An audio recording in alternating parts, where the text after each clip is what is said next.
There is a particular kind of silence that exists only between two people who have run out of safe things to say to each other. Idris Calloway knew that silence well. He had lived inside it for 6 years, ever since the night he packed a duffel bag in the dark and left the only house that had ever felt like his, because staying meant looking at Lucas Bennett across the breakfast table every morning and pretending the thing between them was nothing but the ordinary noise of two brothers who loved each other the way brothers do. Except they weren't brothers. Not by blood. Never by blood.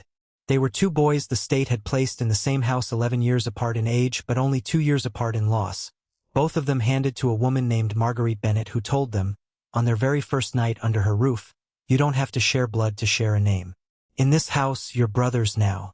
It had been a gift. For years, it had been the only gift either of them trusted.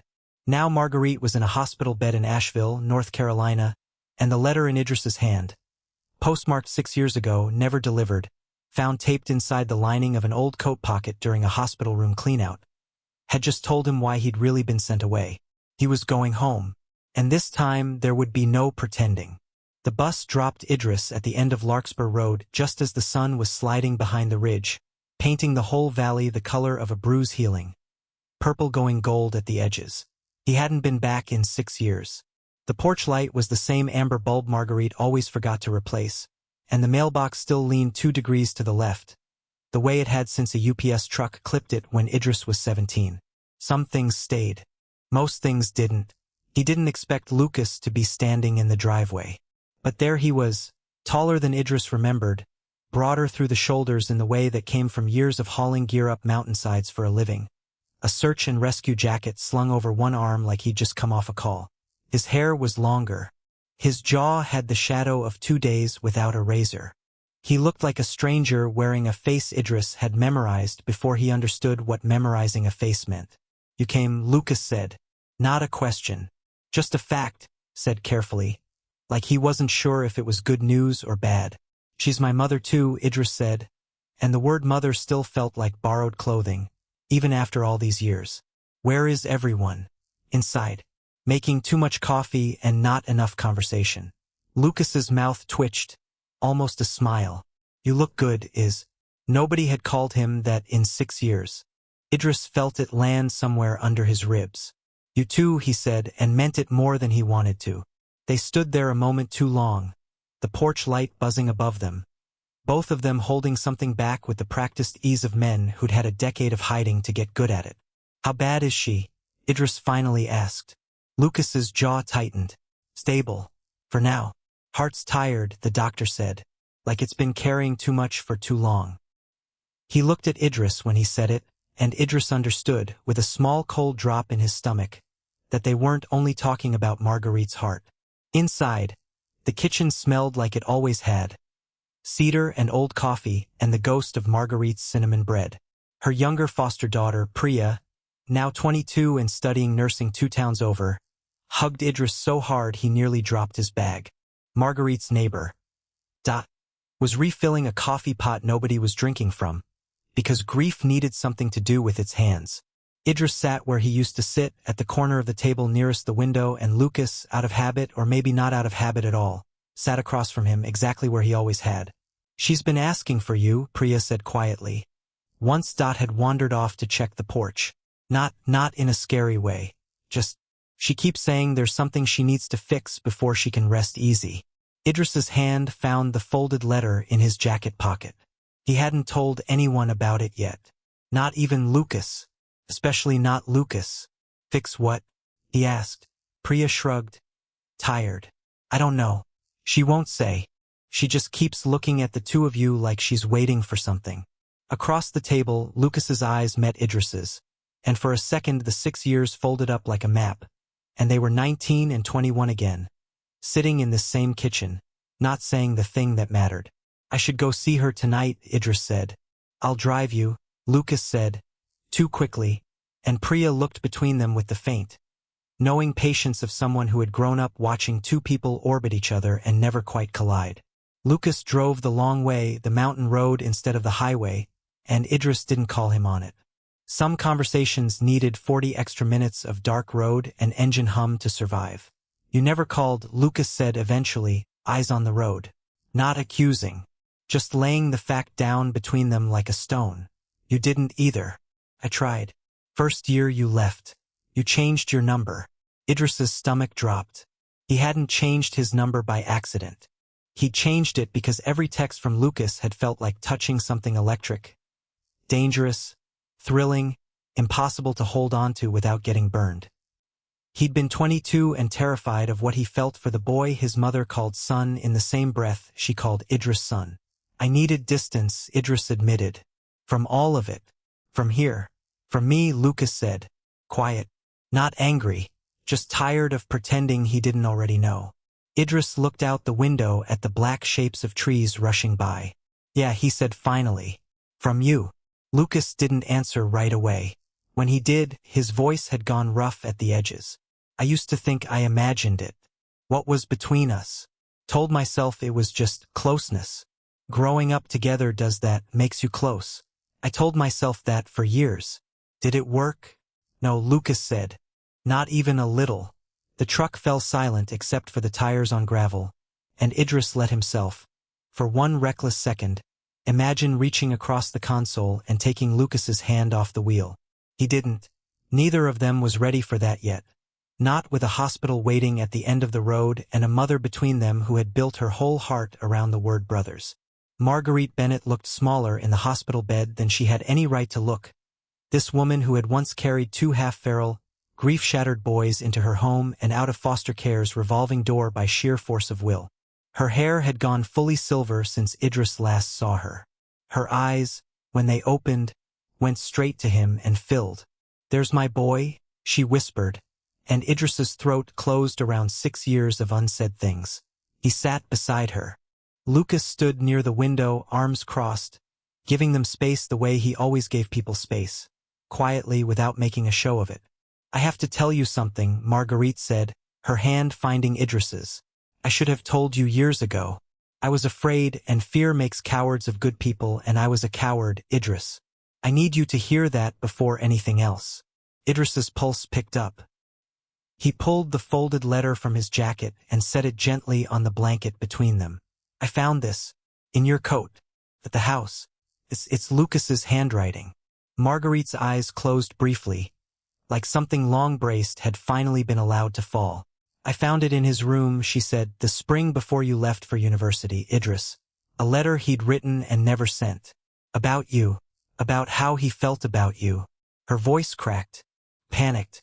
I thought if the two of you ever acted on it, if anyone ever found out, they'd say I built an unnatural house. They'd say I failed you both.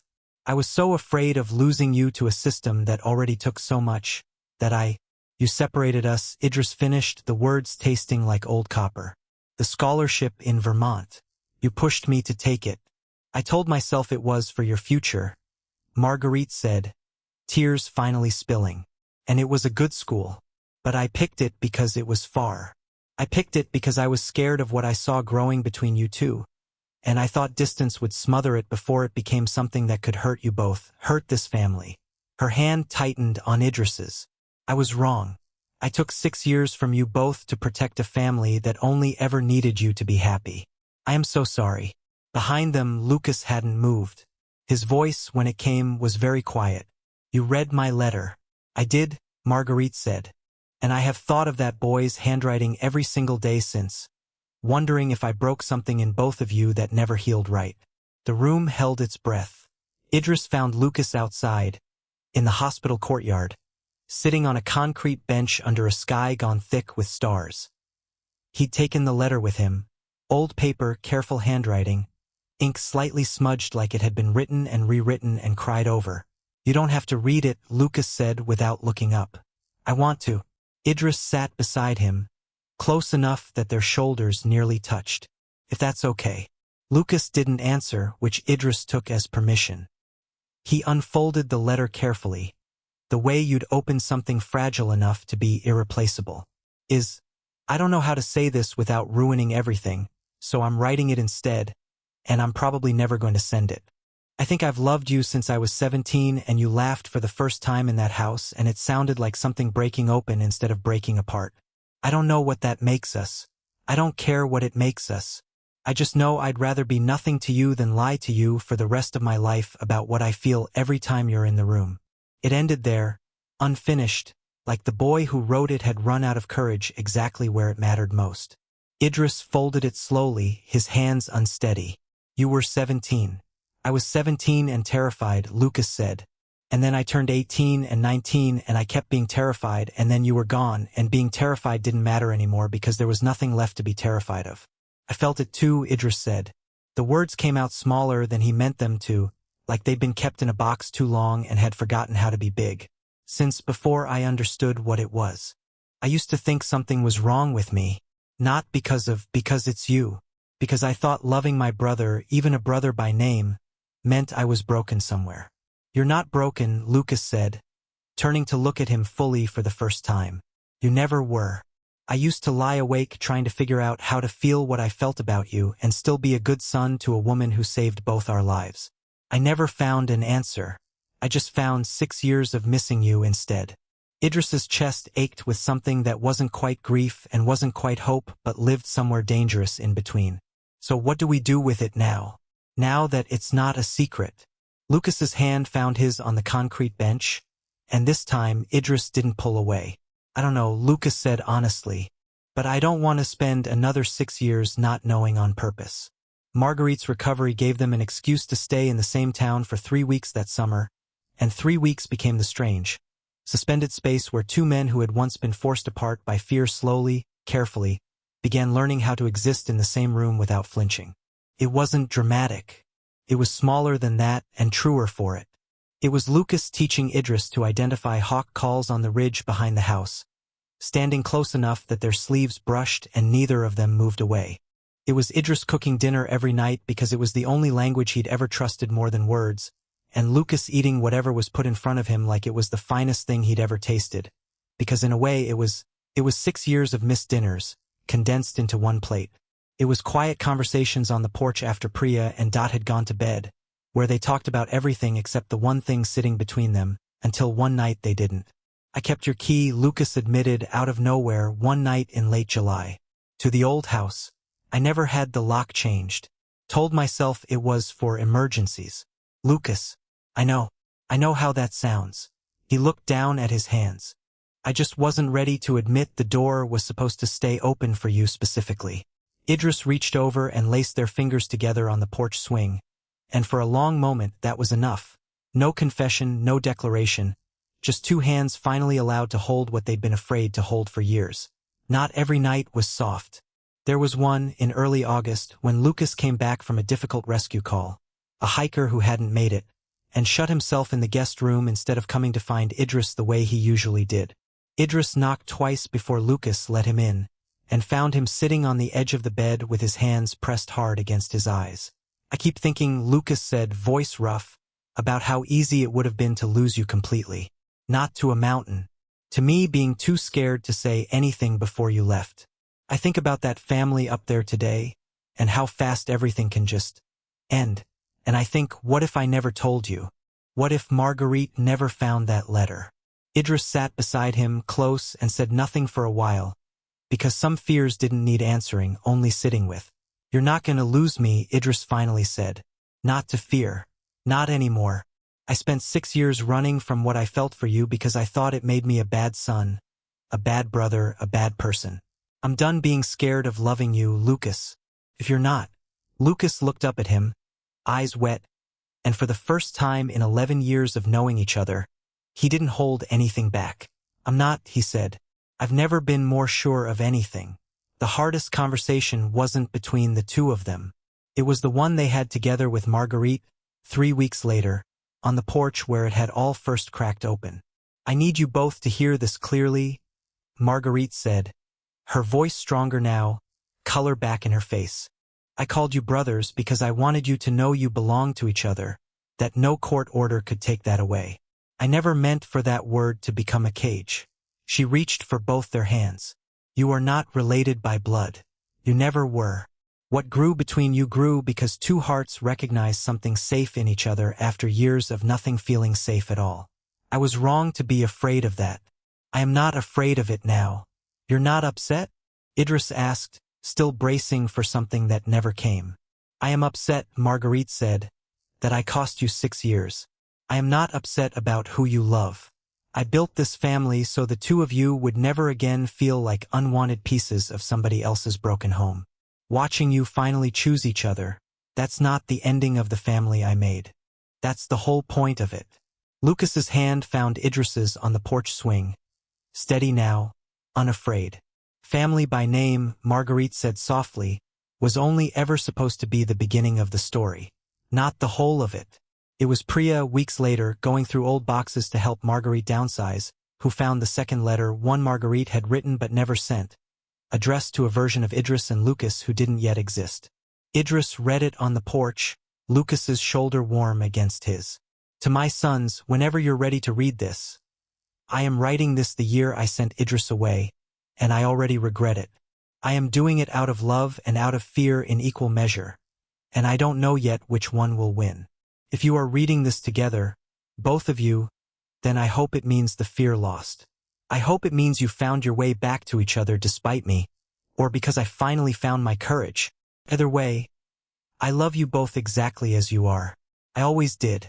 I was only ever afraid of the world, never of you. Idris folded the letter with careful hands and looked out at the ridge where the sun was setting the way it had the night he came home. Gold at the edges, nothing left to hide. She knew, he said quietly. Even then, some part of her already knew we'd end up here. Maybe, Lucas said, pulling him closer. Or maybe she just hoped hard enough that it became true. Idris turned to look at him. Really look, the way he'd been too afraid to for 6 long years, and felt, for the first time in his life, like the word home didn't need an asterisk. I don't want to hide this anymore, he said. Any of it. Not from her, not from Priya, not from anyone.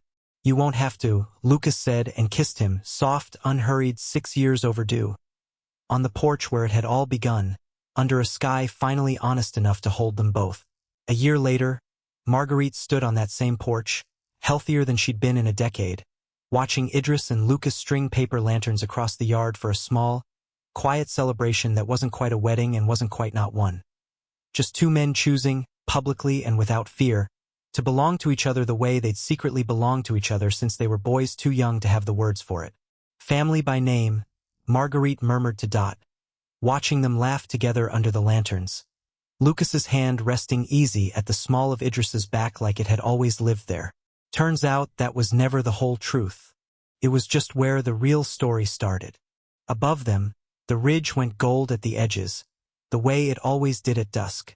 Not an ending, but a beginning finally allowed to breathe. They moved in together that autumn into a small house at the base of the ridge. Not the house on Larkspur Road, which still belonged to Marguerite and always would, but a new one with a porch of its own and a kitchen big enough for Idris's restless hands. It was the ordinary mornings that surprised Idris most. Not the grand declarations, not the porch swing confessions. Those had been necessary, but they weren't what love turned out to be made of, day to day. Love turned out to be Lucas leaving before dawn for a training exercise and texting a single photo of the sunrise over the ridge. No caption needed. It was Idris burning the first pancake every single time and Lucas eating it anyway, calling it his favorite. It was 2 toothbrushes in 1 cup, and neither of them ever getting used to how easy that felt after years of believing ease wasn't something the two of them were allowed. Idris had opened a small restaurant in town that spring. 12 tables, a menu that changed with the seasons, a name painted on the window in gold. Larkspur. Marguerite cried the first time she saw the sign. You named it after the road, she said. I named it after the house that made both of us. Idris corrected gently. Seemed right. Not everyone made it easy. Marguerite's older brother, Walter. A man Idris and Lucas had met only a handful of times, mostly at holidays. Arrived unannounced one December afternoon, stiff-shouldered and tight-lipped, having heard some rumor through a cousin.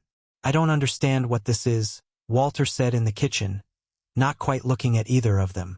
You were raised as brothers. We were raised as family, Lucas said evenly, though Idris could feel the tension coiled in his shoulder where they stood side by side. Family isn't only one shape, Walter. Marguerite taught us that. People will talk. People already have, Idris said. We're still standing here. Walter left without an apology that day, and it stung more than either of them wanted to admit. Not because his opinion changed anything true about them, but because old fears, once planted, had roots that didn't die easily. That night, Lucas found Idris sitting on their back steps, staring at nothing. "You okay?" "I thought I was past needing people like Walter to understand," Idris admitted. "Turns out some part of me still wants it. Still wants everyone to just see us the way Marguerite does." Lucas sat beside him, shoulder to shoulder, the way they always had, the way that had never once stopped being enough. "Not everyone gets to. That's the truth we have to live with. But everyone who matters already does." He nudged Idris gently. "Marguerite, Priya, Dot, the whole town that eats your cooking every Friday night and doesn't blink twice when I pick you up after close." Idris let out a slow breath, and some of the old fear finally loosened its grip. "You're right. I usually am," Lucas said, grinning, and ducked the swat Idris aimed at his shoulder. Spring came, and with it, the call that Idris had quietly dreaded since the night Lucas came home from that difficult rescue 2 years before. A storm rolled in fast over the ridge, the kind mountain towns learned to fear, all sideways rain and sudden fog, and Lucas's team was called out to search for 2 overdue hikers as darkness fell. Idris closed the restaurant early and sat by the window with his phone in his hand, watching the storm bend the trees nearly sideways, counting hours the way he used to count days back when 6 years had stood between them. The call came at 2 a.m., not from Lucas, from his team captain. "He's okay," the captain said quickly, before Idris's heart could finish stopping. "Slipped on the descent, dislocated his shoulder. He's stubborn, insisted on walking most of the way down himself. He's asking for you." Idris was in the truck before the man finished the sentence. The hospital room was too bright, too white, and Lucas looked absurdly pleased with himself for someone with his arms strapped tight against his chest. "You should see the other guy," Lucas joked weakly as Idris burst through the door. "It was a rock. The rock one." Idris didn't laugh. He crossed the room in 3 steps and pressed his forehead to Lucas's, breathing hard, both hands careful around his face like he needed proof, real and warm, that this wasn't another letter arriving too late. "Don't," Idris said, voice cracking. "Don't joke. Not tonight." Lucas's good hand found the back of Idris's neck.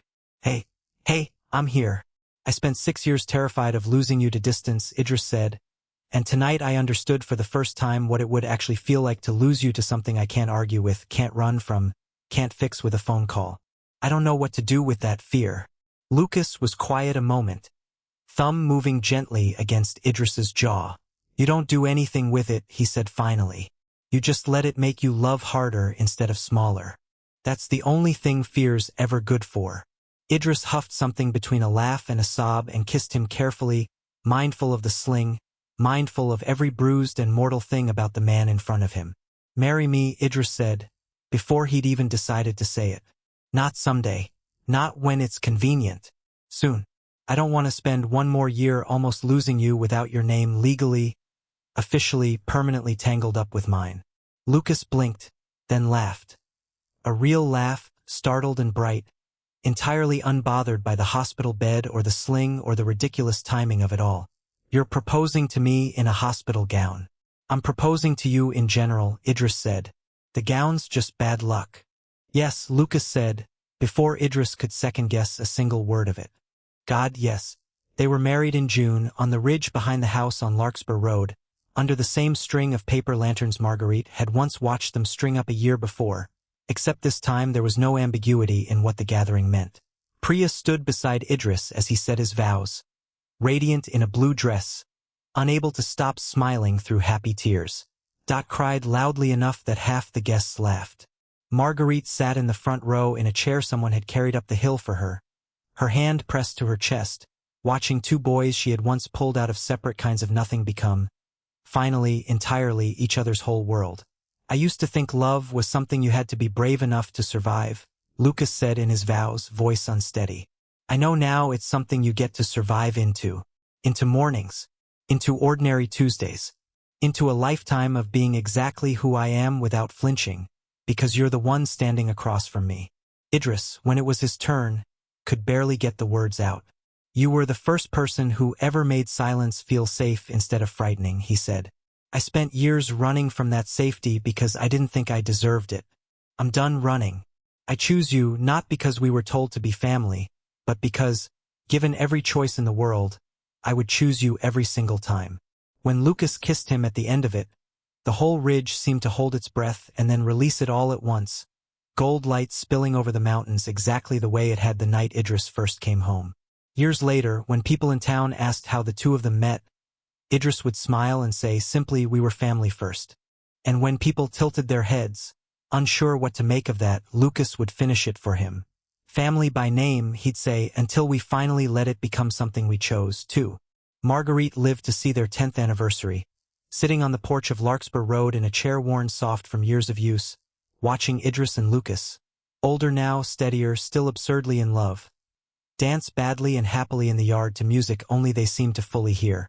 I was so afraid, once, of what I saw between them, she told Priya quietly, watching. I thought love like that needed protecting from the world. I understand now it only ever needed the world to catch up to it.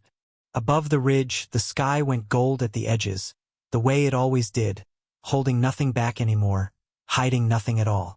By the time their 5th anniversary came around, Larkspur had grown from 12 tables to 34, with a waitlist that stretched 2 weekends deep every summer.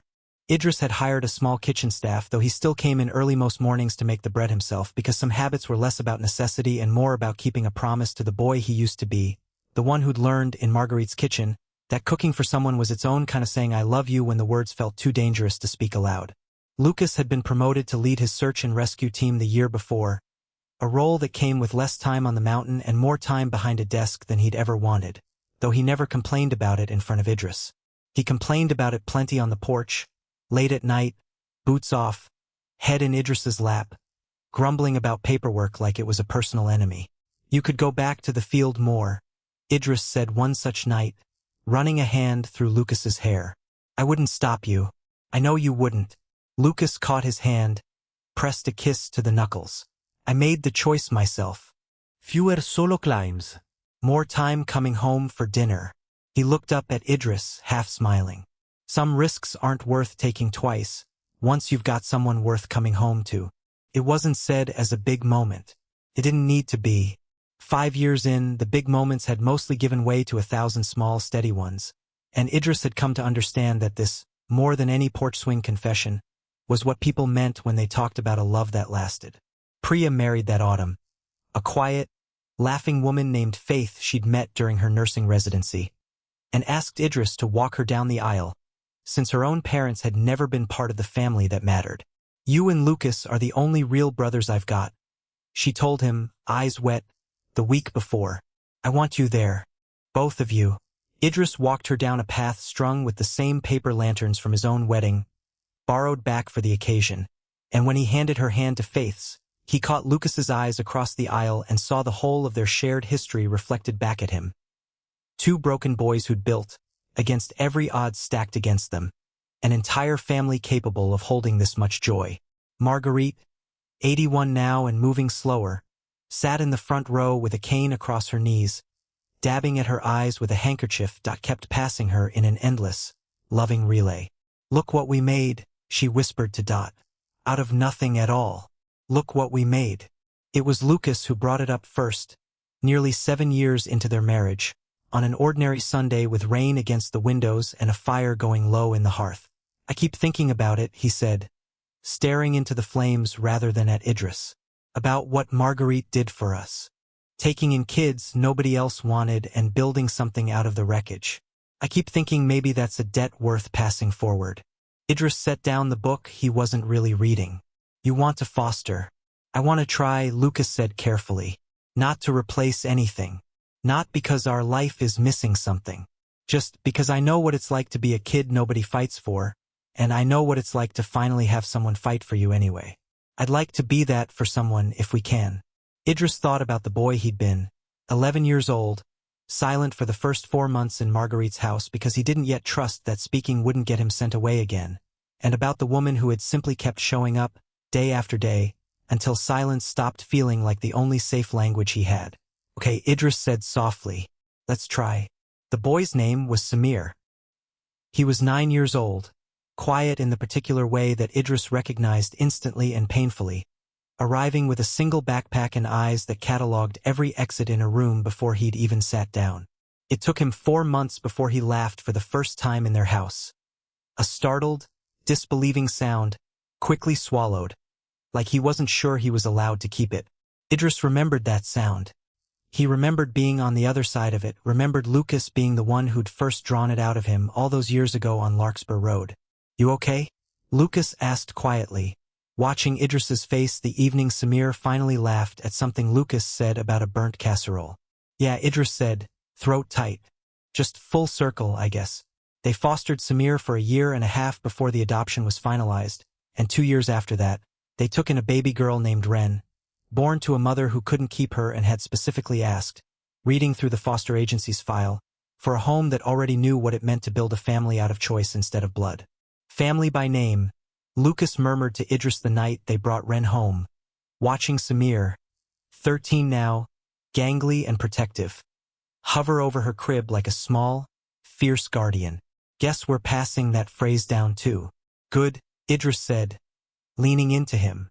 "It's a good phrase to inherit." She passed in April, gently, in her sleep, in the house on Larkspur Road with Dot beside her and a stack of old photographs on the nightstand. 2 boys on a porch, a girl in a graduation cap, a wedding under paper lanterns, a baby's first Christmas. The whole town came to the funeral. Idris stood at the front with Lucas's hand in his, Samir solemn and tall beside them, Ren asleep against Priya's shoulder, and spoke about a woman who had once looked at 2 broken, frightened boys and decided, without hesitation, that they were worth saving. She used to say you don't have to share blood to share a name. Idris told the crowded room, voice steady despite the grief sitting heavy behind it. What she never said, because she didn't need to, we understood it by watching her live it every single day, is that you don't have to share blood to share a love strong enough to outlast fear, outlast distance, outlast every reason the world gives you to believe you don't belong to each other. She built that for us, all of us, and we intend to keep building it, in her name, for as long as we're able.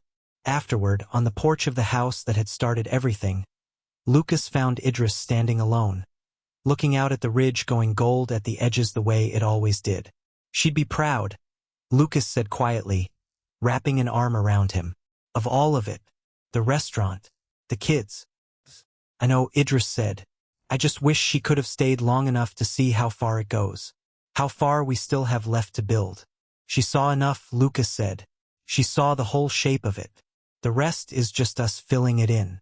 10 more years passed the way good years do, quickly, and yet somehow made of 1,000 slow, remembered mornings.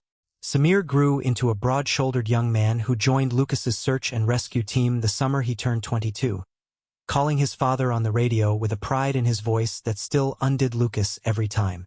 Ren, fierce and funny, took over half the recipes at Larkspur before she'd even finished culinary school, insisting she'd inherited her father's hands, if not his blood. The house on Larkspur Road passed to Priya and Faith, who filled it with a new generation of noise and laughter, the mailbox still leaning 2 degrees to the left because nobody in the family had ever had the heart to fix it. And on quiet evenings, when the restaurant had closed and the kids were grown and gone into their own lives, Idris and Lucas would sit on their own porch, the one they'd built together 20-some years and a lifetime ago, and watch the same ridge go gold at the edges, the way it always had, the way it always would. "Any regrets?"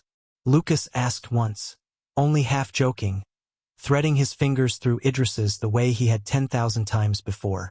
Idris considered the question honestly, the way he considered everything now, without fear, without the old flinch that used to live behind his ribs. "Only that we wasted 6 years being scared of something this good," he said finally. "But I think maybe we needed those 6 years to understand what we almost lost. To know how hard to hold on once we finally had it." Lucas brought their joined hands to his lips.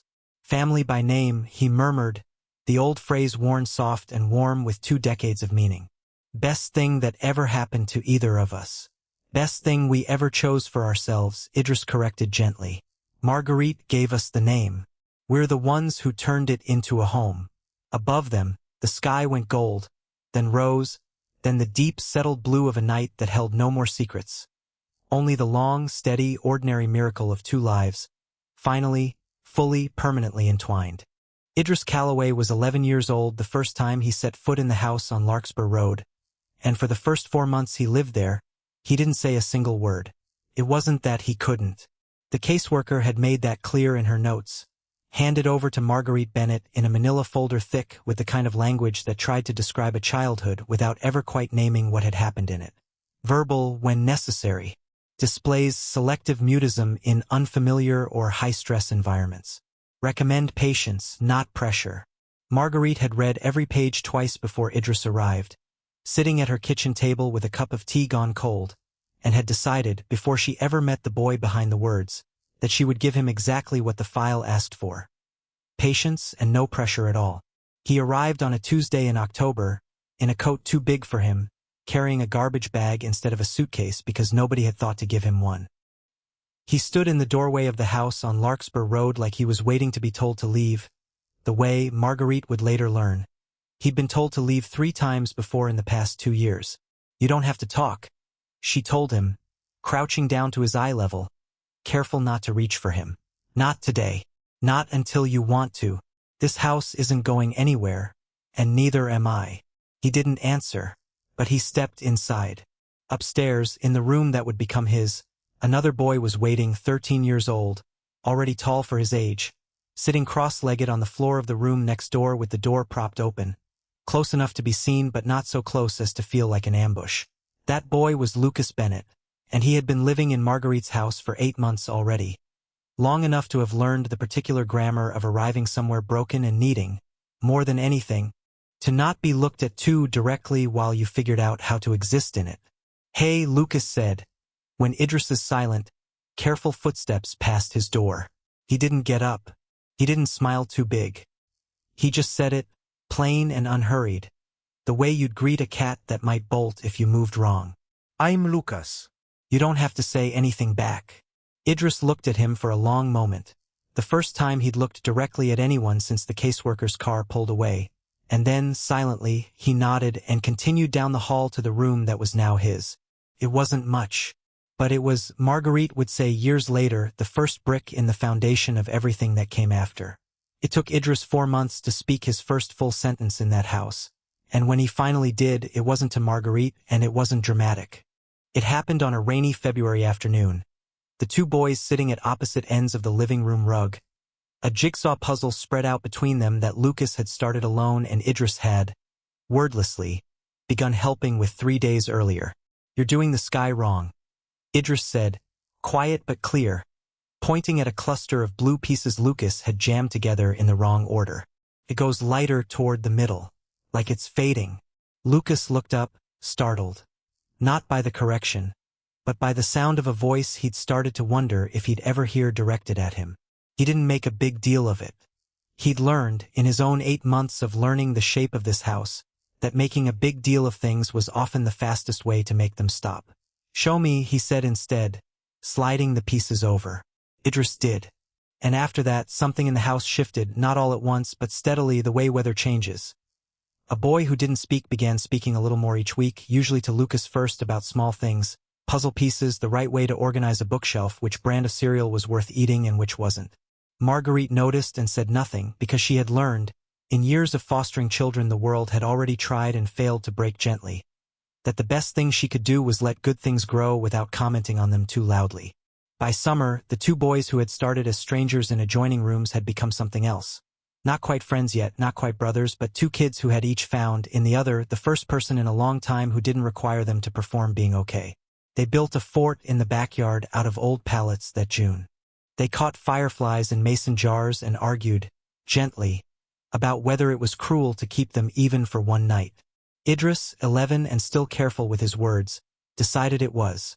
Lucas, 13 and already inclined to protect things without quite knowing why, agreed without argument and let them all go. You're a good big brother, Marguerite told Lucas one night, watching the 2 boys through the kitchen window, side by side in the fading light. Lucas didn't correct her.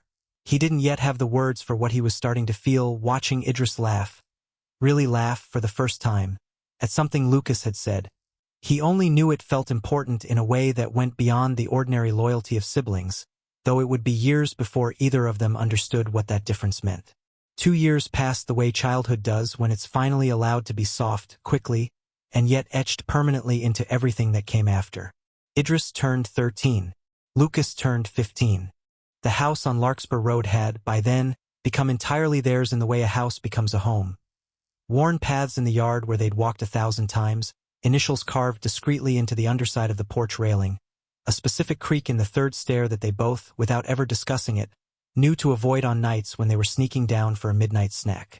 Marguerite had, by then, also taken in a younger girl, Priya, 6 years old, fierce and funny even then, and the house had filled with the particular chaos of a family assembled from broken pieces that had, against every reasonable expectation, begun fitting together into something whole. It was around this time that Lucas started noticing things about Idris that he didn't yet have language for. The way Idris's face changed when he was cooking, an activity he'd taken to with startling seriousness after Marguerite let him help with dinner one night, and he discovered, in the careful, controllable chemistry of a recipe, something his chaotic early years had never given him, the certainty that if you did the steps right, the outcome would be good. The way Idris hummed under his breath when he thought no one was listening. The particular, private smile he wore only around Lucas, different from the polite one he offered the rest of the world. Lucas didn't examine these observations too closely. He filed them away the way you'd file away any strange, warm feeling you didn't yet understand, telling himself it was just what brothers felt for each other. An explanation that worked fine until the day, at 15, he caught himself staring at Idris across the dinner table a beat too long and felt his face go hot when Idris caught him doing it. "What?" Idris asked, amused, unaware. "Nothing," Lucas said, too fast, and went back to his plate, and didn't understand yet why his heart was pounding like he'd been caught doing something wrong. Idris turned 15 the year Lucas turned 17, and it was the year, looking back, that both of them would later agree everything had gotten complicated, though neither said so to the other at the time. Started small. Lucas got his learner's permit and began driving Idris to school some mornings, and those car rides, 10 minutes, radio low, comfortable silence, became, without either of them naming it, the best part of both their days. It continued in the way Lucas started noticing who Idris talked to at school. A low simmer of something he didn't want to call jealousy, because jealousy over your brother's friendships made no sense at all. It came to a head on a Friday night in October, at a bonfire 2 of Lucas's friends had put together at the edge of town. Idris had come along, quieter than the rest of the group, sitting slightly apart on a fallen log, watching the fire instead of joining the noise. Lucas had noticed. He always noticed by then where Idris was in a room, and had made his way over, sitting close enough that their shoulders touched. "You okay?" Lucas asked. "Yeah," Idris said. "Just thinking." "About?" Idris was quiet a moment, firelight moving across his face. "About how weird it is," he said finally, "that 4 years ago I couldn't say a single word in that house, and now I've got a whole life. Friends. Family. You."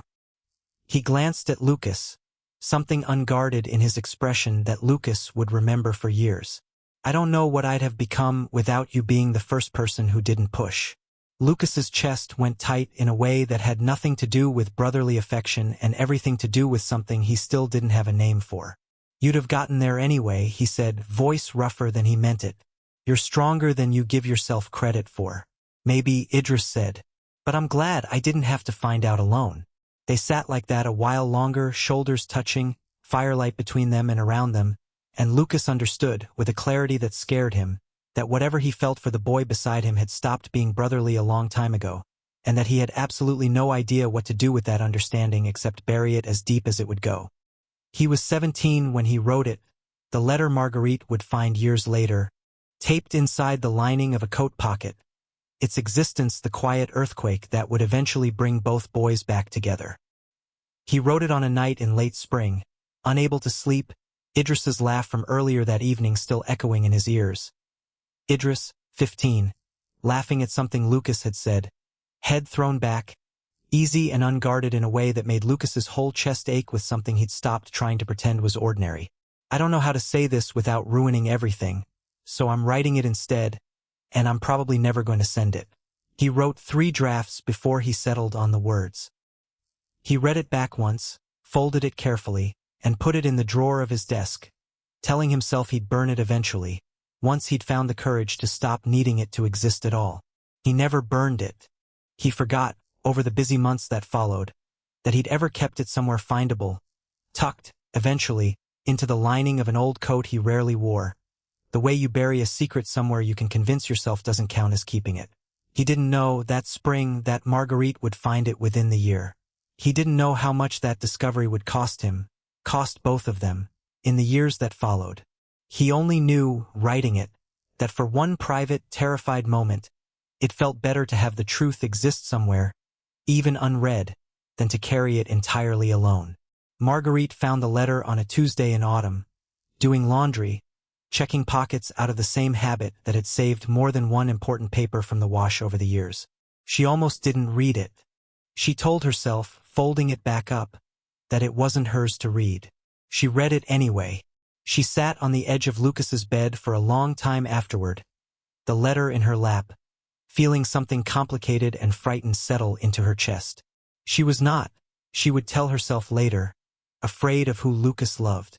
She had never once, in all her years of fostering children the world had discarded, cared what shape love eventually took in their lives, so long as it was kind and honest and freely given. What frightened her, what she would spend years failing to properly untangle even from herself, was the shape of this love specifically. Two boys she had raised as brothers, two boys whose entire sense of safety in the world had been built on the promise that this house, this family, this bond, was unconditional and unbreakable. She was terrified that if the two of them acted on what she'd just read, and it went wrong, as young love so often did, it wouldn't just break their romance. It would break the family itself, the one fragile, hard-won thing both boys had spent years learning to trust. She was wrong to let that fear make her choices for her. She would understand that, eventually, at great cost. But that autumn, sitting on the edge of Lucas's bed with a 17-year-old's unsent confession in her hands, all she could see was the family she'd built trembling on the edge of something she didn't know how to protect it from. She made her decision within the week. She would encourage Idris toward opportunities that took him away. Not forever, she told herself, just far enough, just long enough for whatever this was to fade into the ordinary affection of brothers who'd simply grown up too close for comfort. She would spend the next 6 years slowly, painfully, learning how wrong that decision had been. The opportunity came in January of Idris's senior year. A scholarship to a well-regarded culinary and hospitality program at a university in Vermont. A full-ride, prestigious, exactly the kind of chance a boy with Idris's talent and hunger for structure would have leapt at under any circumstances. Marguerite made sure he heard about it. She drove him to the info session herself, sat beside him through the presentation, and afterward, in the car, told him gently but with a conviction he had no reason to question, that this was the kind of chance that changed a life and that he owed it to himself to take it. Idris hesitated. Not because he didn't want the education he did desperately, but because some part of him, not yet able to name why, felt a deep and specific reluctance to leave the house on Larkspur Road, to leave the porch, to leave Lucas. What about Lucas? He asked, in the car that day, watching the scholarship brochure in his lap like it might answer for him. He's still got a year of high school left. Lucas will be fine, Marguerite said, and it wasn't a lie, exactly, but it wasn't the whole truth either. She said it with a firmness that closed the conversation before Idris could examine his own hesitation too closely. This is about your future, Idris, not his. He accepted the scholarship in February. He told himself, packing that summer, that 18 was old enough to want independence, that missing Lucas the way he already knew he would was simply what siblings felt when circumstance pulled them apart, nothing more complicated than that. He believed it, mostly, right up until the morning he left. Standing on the porch with his bags loaded into Marguerite's car, and Lucas standing in the doorway, 17 years old, saying goodbye with a carefully steady voice and eyes that gave away everything his voice was trying not to. "Call me," Lucas said. "Whenever. Doesn't matter what time." "I will," Idris said. Neither of them knew, standing there, how quickly that promise would become impossible to keep. Not because either of them stopped wanting to call, but because both of them, independently terrified of what their voices might reveal, would spend the next 6 years finding smaller and smaller reasons not to. Idris's first semester in Vermont was a blur of new knives, new recipes, New professors who spoke about food with the same reverence Idris had only ever felt privately. He threw himself into it entirely, in part because he loved it, and in part because staying busy meant less time to notice the specific, aching shape of the absence that followed him from dorm room to kitchen and back again. He and Lucas texted at first, daily, then every few days, the messages growing shorter as the months went on, not from any lack of feeling but from an excess of it. Neither of them knew how to compress into text messages without saying too much. "Miss you," Lucas texted once, in October, at 1 a.m., the kind of message that only gets sent by someone who stopped being careful for one unguarded second. Idris stared at it for 10 minutes before responding. "Miss you too. Everything okay?" "Yeah," Lucas wrote back. "Just a long week." It wasn't a lie. It also wasn't remotely the whole truth. Lucas had spent that particular week failing to concentrate in 3 separate classes, replaying a memory of Idris's laugh from the summer before, wondering, with a mixture of hope and dread, whether the ache in his chest would ever fade the way everyone always promised these things eventually did. It didn't fade. If anything, distance sharpened it, turned a feeling Lucas might have talked himself out of, given enough ordinary proximity, into something clarified and undeniable by absence. He didn't say any of that. Not that year and not the year after. Lucas finished high school that spring without Idris there to see it. A fact that stung more than he let himself admit, even walking across a stage to accept a diploma while Marguerite and Priya cheered from the audience, a specific chair beside them conspicuously empty. He'd asked Idris to come home for the ceremony. Idris had wanted to, but a scheduling conflict with a required culinary practicum made the trip impossible, and Lucas told him, over a strained phone call, that it was fine, that he understood, that of course Idris's education mattered more than one ceremony. He didn't fully mean it. He spent the actual ceremony scanning the crowd out of habit, some old, hopeful part of him still checking, even knowing better, for a face that wasn't there. That summer, Lucas began the training that would eventually lead him into search and rescue work, drawn, he would later understand, to a job built around the specific, urgent purpose of finding people before it was too late to bring them home. He never fully articulated, even to himself, how much that instinct traced back to a boy he'd let leave 2 summers before without ever telling him the truth of what he felt. He threw himself into the training with the same intensity Idris had thrown himself into culinary school. 2 boys, 600 miles apart, both quietly building lives around the specific ache of a truth they weren't yet brave enough to speak. The second year apart was quieter than the first. Not because the feelings had faded, but because both of them, independently, had begun the slow, defensive work of building lives that didn't depend on each other so completely. Idris started seeing someone, briefly, unremarkably, a fellow culinary student named Marcus who was kind and easy, and entirely wrong for him in a way Idris couldn't quite articulate until the relationship quietly ended after 4 months, both of them recognizing, without much drama, that something essential was missing. "You still love someone else," Marcus told him gently, the night they agreed to stop trying. "I don't know who, but I've felt it the whole time. Like I was always standing next to a door you kept looking at instead of me." Idris didn't deny it. He couldn't, not honestly. He went home that night and sat with the truth of it for the first time in months. The truth he'd been outrunning with school and work and a relationship that was never going to be more than a kind, temporary distraction. That the ache he carried had a very specific shape, and that shape had never once, in 2 years of distance, stopped looking exactly like Lucas. He didn't call him that night. He wasn't ready. But something in him shifted, quietly, toward an honesty he wouldn't be brave enough to fully claim for 4 more years.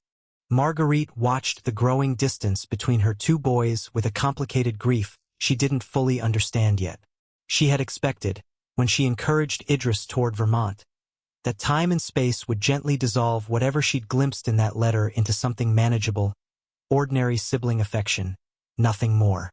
Instead, she watched both boys grow quieter, more guarded, less like the easy, laughing pair she remembered from the porch and the bonfires and the shared jigsaw puzzles on the living room rug. She watched Lucas throw himself into increasingly dangerous training exercises with an intensity that worried her. She watched Idris, on his rare visits home, hold himself a careful, deliberate distance from Lucas that felt less like brotherly ease and more like the studied caution of someone protecting a wound. She began to suspect, though she didn't yet have the courage to name it even to herself, that her fear 4 years earlier had not solved anything.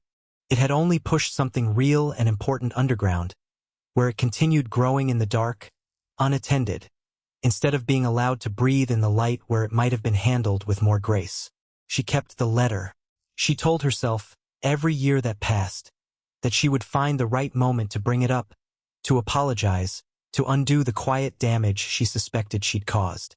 Every year, the right moment failed to arrive, and the letter stayed folded in a box in her closet, waiting 6 long years for a hospital stay to finally force the truth into the light. By his 3rd year in Vermont, Idris had become someone new, more confident, more skilled, beginning to build the reputation that would eventually let him open Larkspur. He excelled in every practicum, earned the quiet respect of professors who didn't hand out praise easily, and built a small, tight circle of friends who knew him as capable, warm, occasionally guarded in ways they attributed to a difficult childhood rather than anything more specific. None of them knew about Lucas, not really. Idris mentioned him occasionally, the way you'd mention a brother, careful never to let his voice carry more weight than that framing allowed. It was during this year that he changed his phone number, not out of any dramatic falling out, but out of a quiet, private decision that felt, at the time, like the only way to survive the ache of half-conversations that never said the real thing. He told himself it was practical, unrelated to Lucas at all, a fresh start for a new chapter of his life. He knew, even as he told himself that it was a lie. He simply didn't yet have the courage to admit the truth. That hearing Lucas's voice, even in ordinary conversation, had become almost unbearable. Not because he didn't want to hear it, but because he wanted to hear it too much, and every call left him aching for something he'd convinced himself he had no right to want. Lucas tried the new number for weeks before understanding, with a grief he didn't share with anyone, that Idris had chosen distance on purpose. He didn't try again after that. Not for years.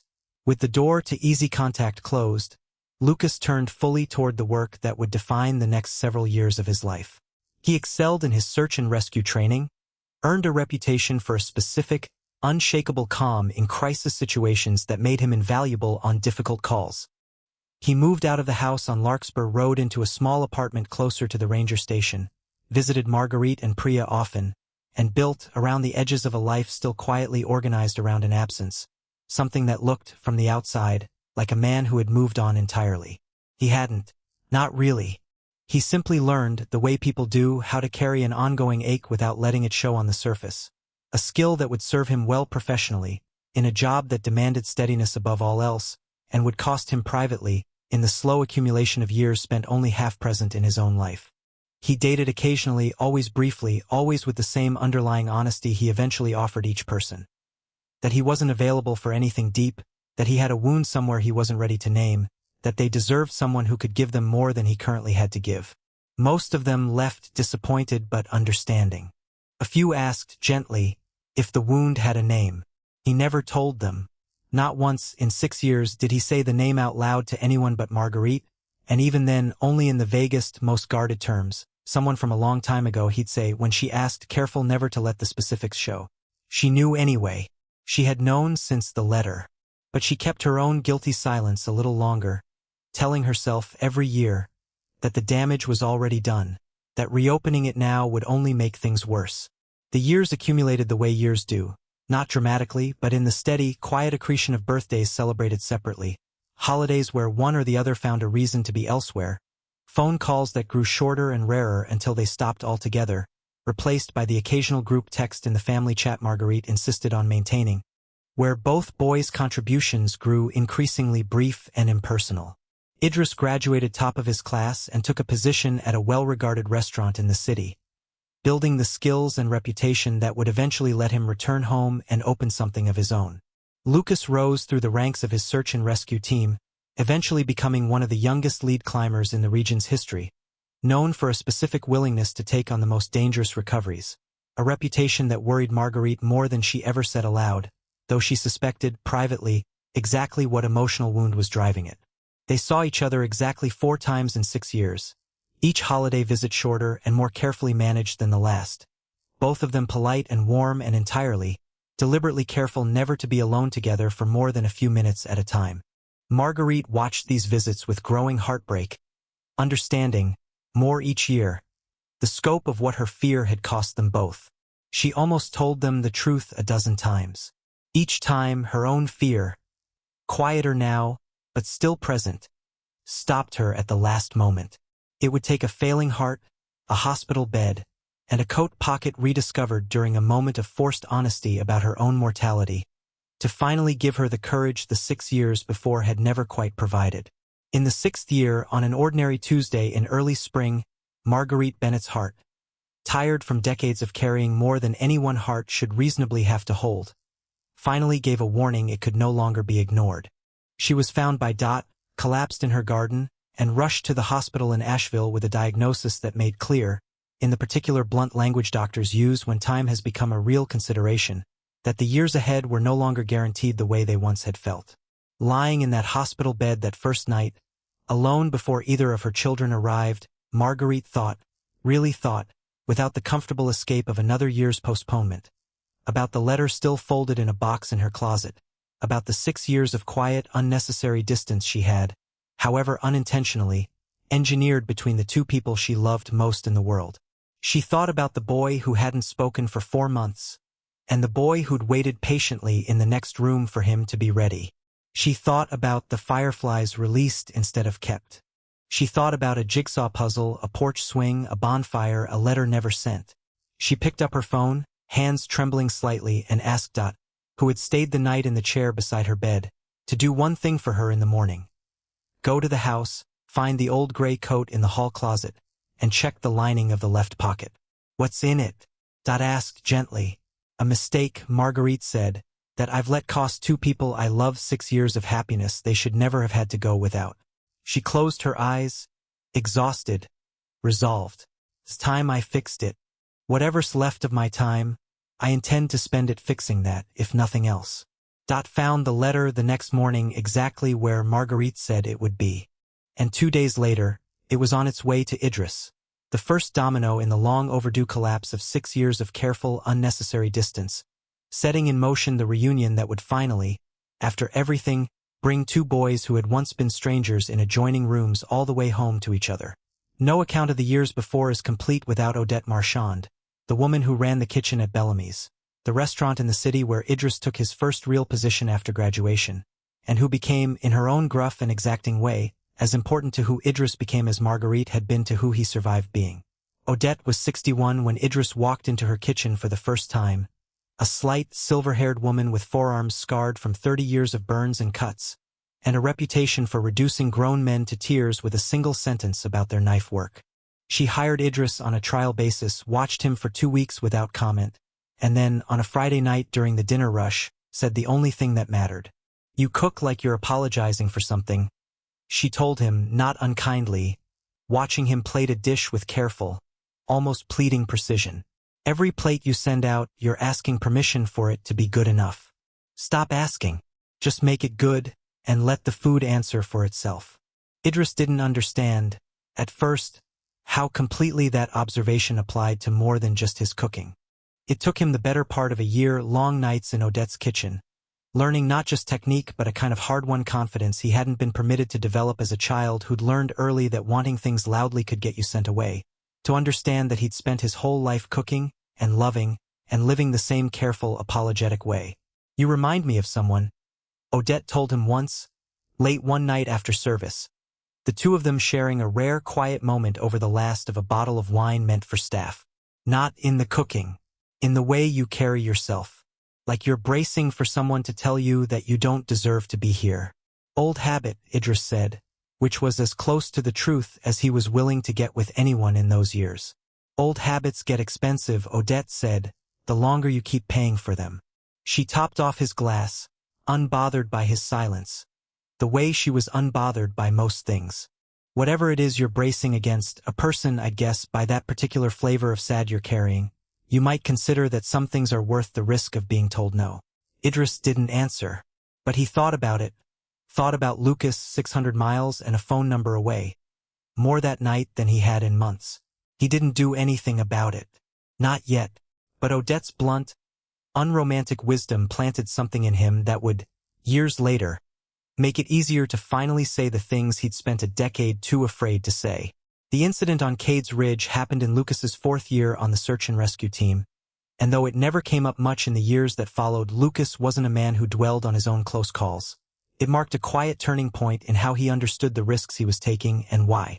A father and daughter had gone missing on a day hike that turned dangerous when a sudden fog rolled in off the ridge, dropping visibility to almost nothing within the span of 20 minutes. Lucas's team was called out at dusk, and by the time they located the pair, huddled together on a narrow outcropping, the daughter with a badly sprained ankle, both of them hypothermic and frightened. Night had fully fallen, and the descent back down the fog-choked ridge was treacherous in a way that tested even Lucas's considerable skill. He carried the girl himself for the last quarter mile, when her father's strength finally gave out. Picking his way down a slope he could barely see by memory and instinct alone. He slipped once, badly, catching himself on a jut of rock hard enough to tear his palm open. Though he didn't register the pain until hours later, adrenaline carrying him the rest of the way down. It was only afterward, sitting in the back of an ambulance with his hand being stitched and the reunited family sobbing gratefully a few feet away, that the full weight of what he'd just risked caught up to him. If I'd fallen wrong, he thought, staring at his bandaged hand, he wouldn't even know. I never told him anything. He wouldn't even know what he lost. He meant Idris, of course. He always meant Idris in the private, unspoken calculus he ran every time a call turned dangerous. A calculus that had, over the years, without his ever quite admitting it to himself, made him both more reckless in the moment of a rescue and more haunted afterward by how much he still hadn't said to the person who mattered most. He called Idris's old number that night, forgetting, in the exhausted, adrenaline-soaked haze after the rescue, that it had been disconnected for 2 years. The automated message telling him the number was no longer in service felt, in that raw moment, like a small, specific grief all its own. He didn't try to find the new number. He told himself it wasn't the right time. He told himself that for 2 more years. Priya, 6 years old when Idris left for Vermont, grew up in the house on Larkspur Road watching the particular, careful distance that settled between her 2 older brothers with the sharp, unfiltered perception children often have for the things adults try hardest to hide. By 14, she'd developed her own private theory about it. One she never voiced to Marguerite, sensing correctly that it touched something painful, but which she occasionally teased Lucas about in the blunt, affectionate way of a little sister who has decided she's old enough to see clearly. "You still miss him," she said once, catching Lucas staring at an old photograph on the hallway wall. The 3 of them, years younger, at a county fair, Idris mid-laugh with his head thrown back. "He's my brother," Lucas said, the way he always said it, flat and final, a door closing. "That's not what I asked," Priya said, 14 and fearless in the specific way only a little sister can be. "I asked if you miss him, not if he's your brother." Lucas didn't answer. Priya, wise beyond what anyone gave her credit for, let it go. But she remembered that conversation for years afterward, and it was part of why, when the letter finally surfaced and the truth finally came out, she wasn't surprised at all. She'd suspected, in the uncomplicated way children often understand things before the adults around them are ready to admit them, that whatever existed between her 2 brothers had never been simple sibling affection, and she'd loved them both enough even then to hope that whatever it actually was, they'd eventually find the courage to claim it. By the 4th year apart, Idris and Lucas had built lives so geographically and emotionally distinct that it would have been easy, from the outside, to mistake them for 2 men with nothing left connecting them but a shared, complicated childhood. Idris's world was the city, the particular electric energy of Bellamy's kitchen at 8 o'clock on a Friday night, the camaraderie of a line cook crew that had, over 4 years, become its own kind of found family, late nights spent perfecting a sauce that wouldn't behave, the specific satisfaction of building a menu from nothing but instinct and technique. He dated occasionally, briefly, and threw himself into his work with an intensity that colleagues read as ambition and that Odette, more perceptive than most, correctly read as a man outrunning something. Lucas's world was the mountain, the cold, clean air of pre-dawn training runs, the particular brotherhood of a rescue team that trusted each other with their lives on a regular basis, the specific weight of responsibility that came with being, increasingly, the person other rescuers looked to for calm in a crisis. He dated occasionally too, briefly, and threw himself into increasingly dangerous assignments with an intensity that colleagues read as dedication and that Marguerite, watching from a distance, correctly read as a man testing how much risk he could tolerate before the ache he refused to name might finally catch up to him. Neither of them talked about the other much to anyone. And yet, in the strange, persistent way that a person you've truly loved leaves fingerprints on everything you build afterward, both of their lives, examined closely, bore the unmistakable shape of the absence between them. Idris's signature dish at Bellamy's, the one that eventually made his reputation, was a rustic bread, dense, warm, unpretentious. Built from a recipe he'd first learned at 11 years old, standing on a step stool in Marguerite's kitchen with Lucas beside him, both of them covered in flour, laughing at nothing in particular. He never told anyone the dish's real inspiration. He didn't need to. Every time he made it, some quiet, private part of him was back in that kitchen, 4 years old and 13 years younger, when things had still been simple. Lucas, for his part, kept a single photograph in his wallet through all 6 years apart. The same county fair photo Priya had caught him staring at, Idris midlaugh, worn soft at the corners from handling. He never showed it to anyone. He didn't need to explain it. He simply knew, every time his fingers found it in a quiet moment, that some part of him had never stopped carrying the boy from that photograph everywhere he went, geography and silence and 6 years of careful distance notwithstanding.